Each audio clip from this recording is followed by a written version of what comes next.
ค่ะสวัสดีค่ะเราเป็นกลุ่มแม่บ้านปางองค์เขตหนึ่งค่ะวันนี้จะมาแสดงวิถีชีวิตชนเผ่ามงให้ทุกคนได้รับ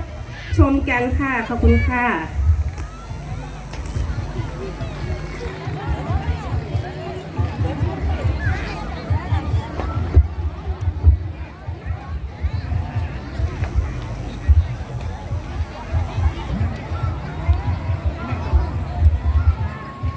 ขอสมบัติจะถอนออกซะ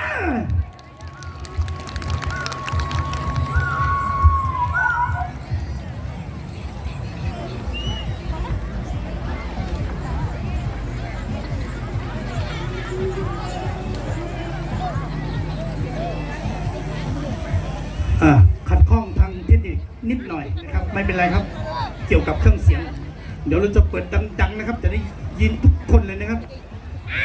อย่าปังทีสเตปปิตูเช็คมายอนเลยนะพร้อมไหม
我个人帅气脱，被梦错的，我个人帅气脱，被梦断在容个，路上我娘，皮中手个刀好，มันมองก็ชัวชิญญาก็ยอมตุตองดีก็ยอมเป้ให้มองรบปอหา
โอ้ช่วยหยิบป้ามาลุชาเอ๊ะพี่ปูเข็นเนี่ยพี่ปูเข็นเนี่ย